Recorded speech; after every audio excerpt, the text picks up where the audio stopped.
Hello and welcome back to another episode of Boys Gone Wild. This is sort of a impromptu episode I decided to do just to sort of, log how I'm feeling and sort of discuss and kind of work through some of the thoughts we've been having about the kind of crazy news day we've had with the announcement of the European Super League. I understand if you don't like football, that probably sounds incredibly baffling and boring. But I don't know, I do think, unlike many big changes in sports or something you're interested in, I do think what's gone on here has much wider implications for other things. And that's sort of what I want to talk about. But yeah, it's just been a crazy news day that's just added to the sort of endless barrage of surreal news. Today, NASA has landed the first airborne flight helicopter in Mars, which is the first time, basically, they've had some sort of aircraft in another world. Okay? That's huge news. That's basically the most advanced step we've taken in Mars, and no one gives a fuck. That's how big this Super League thing has been. Someone's fucking flown a plane around the gravity of Mars, the atmosphere of Mars, and no one gives a shit because of the European Super League. It's an absolutely baffling day. Jose Mourinho got sacked, which apparently was unrelated. For people who don't know what the European Super League is, I'll sort of explain it. I mean, a lot of people on Twitter have been saying this is such a straight person thing, and they've been comparing it to this is how straight people must have felt when they heard that Bake Off was going to Channel 4. And to be honest, It doesn't paint football straight normies in the best light, seeing as they're going to what are you going to call a league of all the best teams in Europe? The European Super League. I mean, that is as a starting off point. Can we quit with the dumbest fucking names for these things ever? What makes it big? It's big teams. Like with this new sort of corporatization of football, we are in a country now where the top league in the country is called the Premier League. The second best league is called the Championship. The third best league is called League One. Every single competition needs to sound like it's the biggest thing ever. How can you have three competitions called the Premier League, the Championship? Imagine winning the Championship and that means you're like the 21st best team in the country. And then League One, which means like the first league. And that's basically what's happening here with the European Super League. They're just constantly trying to have these sort of words that, I'm sure after the European Super League, they'll take the best four teams from that and break off and do it called like the European Ultra Super Big League. Basically, what the European Super League is all the top teams have had huge losses due to COVID. And they're such big teams now in Europe, and there's such money in football that basically most people who actually own clubs are now billionaires who it's just part of their portfolio of investments. They're not fans. They use it as put my money into this and then grow profits. So this year, all of those people have lost money and football's become a much less profitable thing. Fans haven't been allowed in. There's been breakages in competitions. There's loads of reasons why a lot of these teams are in debt. And to counteract that, these plans have been in the works for a while, to be fair, but this has sort of sped it up. They thought, why don't we all get together, which they announced today, and start a European Super League where all the biggest clubs, I use biggest with that because some of it's quite spurious, get together and they have this sort of ring-fence league where they'll hopefully have 15 founding clubs. There's 12 at the moment, but there's 3 more they say they hope will join, which I think is PSG, Bayern Munich and Borussia Dortmund. But all the biggest clubs in Europe get together and they become the founding teams who can't be relegated for the next 20 years, which is so against any sort of view of any sort of sportsmanship or competition. It's actually quite baffling. And they basically play each other and the idea is all of the money that you get from those huge semi-finals in the Champions League of like Real Madrid versus Liverpool and stuff, you'll be having that during the midweek constantly. And they're probably pushing it to become like a boxing, where it'll become pay-per-view and every single match will be an event. You know how boxing, it's this huge event, there's so much build up and then you have to pay to watch boxing. They'll probably do that with this European Super League. But what it does is it stops other teams getting in and shifts all of the money away from the lower teams and concentrates it in a very small elite group. Fascinating, the response, because I haven't heard anyone even making a case for it, because there's no people who we see advocating it. We just hear it's happening because the boardrooms of the, Daniel Levy at Tottenham, Stan Kroenke at Arsenal, all the kind of turbo cunts in this country have got together and decided this. But there's no face, there's no PR for them, there's no spokesperson who's come out and tried to even explain it. And everyone who's had an opinion today has unanimously hated it. You have all of the pundits on Sky Sports, Sky, who probably would look to be making money out of this, or all of the pundits are just actively going on and say this is the worst thing they can remember happening to football. So unanimously hated across the board. And I guess I'm obviously quite upset about it as a football fan, but I feel maybe my position, I'm not going to be given the best analysis of the actual football. There's so many people right now discussing the kind of ramifications of the European Super League and how much of a disaster it will be for grassroots football. But I guess what I think is potentially interesting is if we can use the energy I've seen, the kind of how emotional people are feeling about how pissed off they are at the proposal of the European Super League, which, by the way, has been FIFA, UEFA, all of the governments have all said this is a terrible idea. We will try and block it any way we can.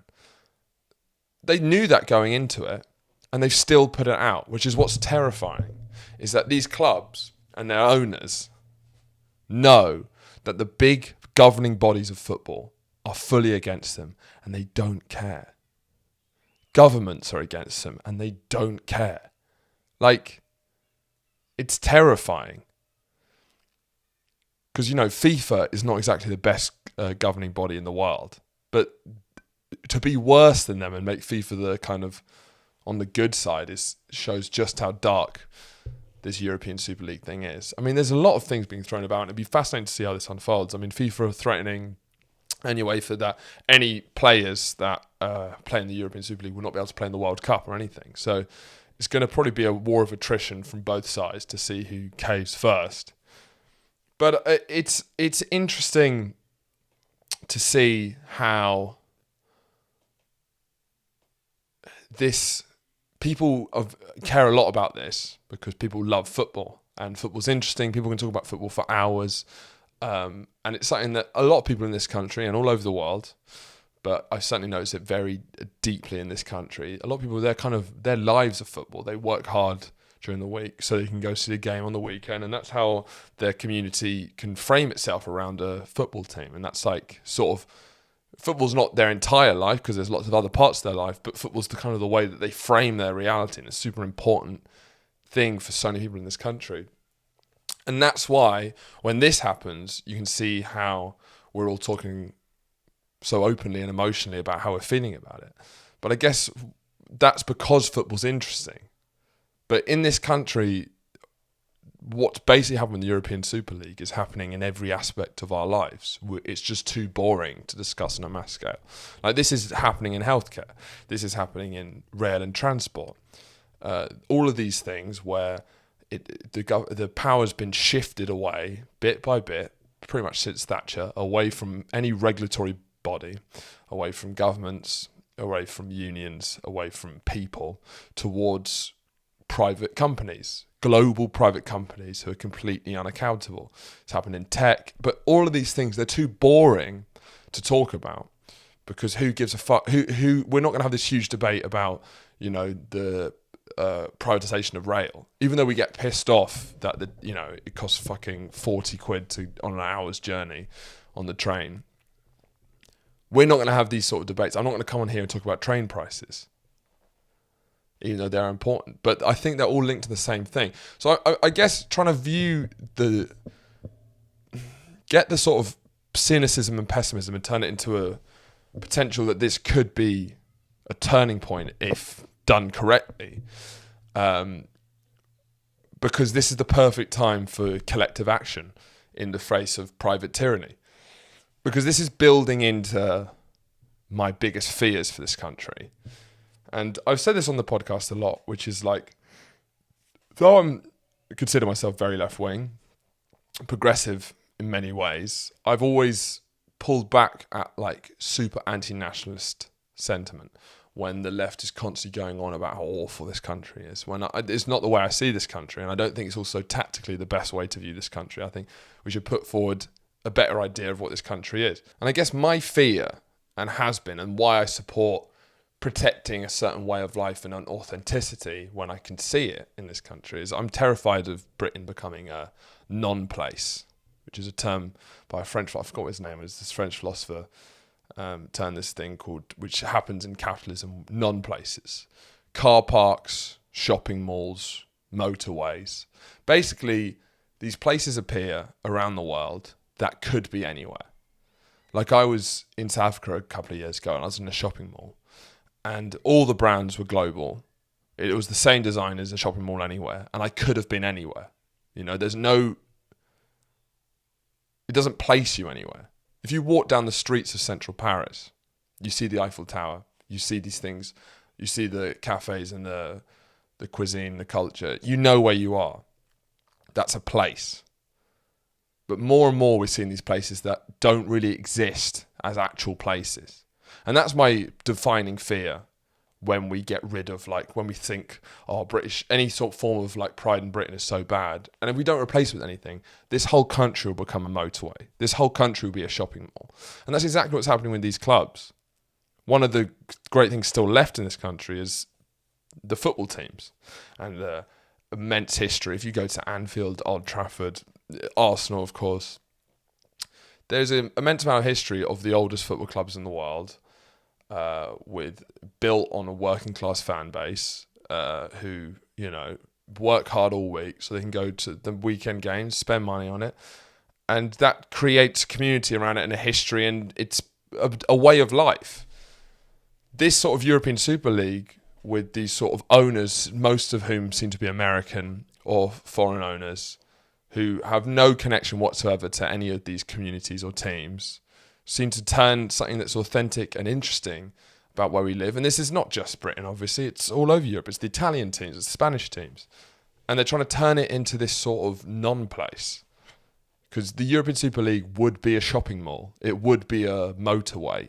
It would use the branding of 150 years of history of the top clubs of Liverpool. They would use that as a stepping stone to destroy any sort of depth, you know, to remove any meaning. And I think it's just trying to bypass. So it eventually moves to the point where it can bypass the people and the tradition and the fans, you know. To us, fans of football, it is important that when you go to Anfield or any other stadium like that, that the main majority of people there grew up in the area, support the community, and because it has an authenticity, it's a real thing that matters more than money. If you're a profiteering business owner and you see that, you know, the population of Liverpool must be 600,000, 700,000, the fan base of Liverpool will be, I don't know, 10 times that maybe. Be many more times that. There's fans everywhere. If you go to anywhere in Africa, they all support one of the big 4 or 5 teams in the UK. So trying to bypass the traditional fan base, because you don't need it anymore.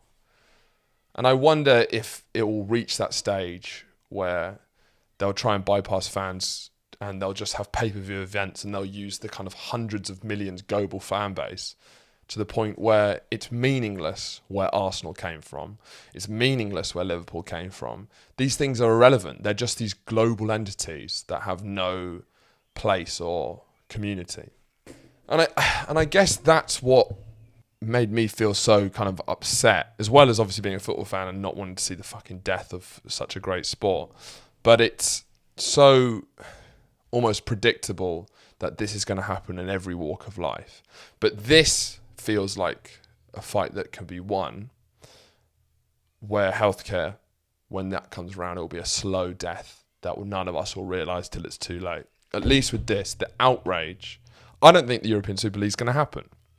I just don't think it will happen because the fans hate it, the pundits hate it. I think they're going to use it as a bargaining tool to show where the power's shifted so that they can make the Champions League 32 teams, or 64, whatever it is, to make it bigger so that they can make more money out of it.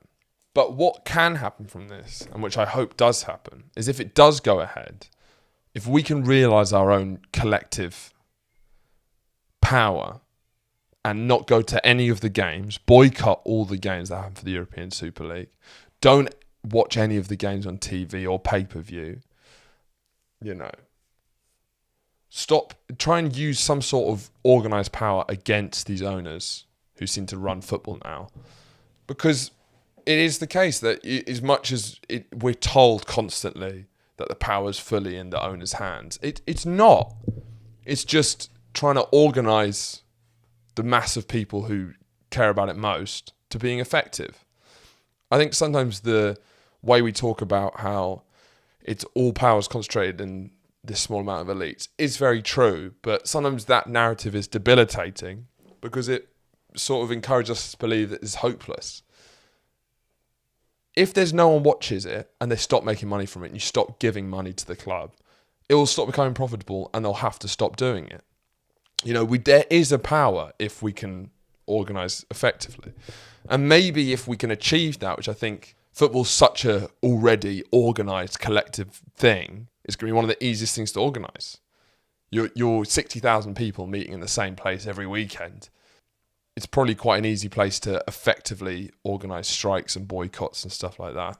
And if we can show that it isn't hopeless and, 15 people in a boardroom can't decide the future of the biggest sport in the world, maybe it can inspire us to apply that to other parts of life in this country and defend more of the things that are kind of being slowly eroded. Literally a week ago, maybe a couple of weeks ago, I was watching PSG versus Bayern, and it was a great game. And I thought, well, at least there's fucking football, Or when I'm watching Premier League every weekend, I'm like, at least there's football, That still gives me a thrill. That still feels, no matter how much that people have tried to take it, there still feels to be an authenticity and then this news happening, just reminding that even that can be taken away, is really demeaning. And I just think there needs to be a discussion about... I think this is also a good way of understanding, this is what happened. This is the debates that are happening around this and the realizations people are having about what matters is having more mature discussions about things meaning more than money. Because football's a great example of that, which is you can be the most profitable club in the world, but if you don't have a fans or a history, it doesn't really mean anything. And you can be a broke club who's gone into administration, but have great fans, a community around it, and it means something. And it's just a great example of trying to, money is very important and you can't neglect that. But trying to maybe encourage people to realise there's things that mean so much more. I guess the reason I want to make this video is to try and get my thoughts out. But the main thing is, can this be used as a potentially positive thing? Just seeing how across the board, everyone who you speak to hates this idea. And we feel so fucking helpless because some pricks, and they're American owners. They probably own more of the club than anyone in the world, but would describe it like Tottenham as Tottenham Hotspurs. If we all hate this idea, can we come together for something that means more than money? And if we can do that, can we apply that to everything else that's been taken from us? I guess that's the main thing I wanted to say. If you want more interesting football analysis, there's many people who are far more astute on that thing.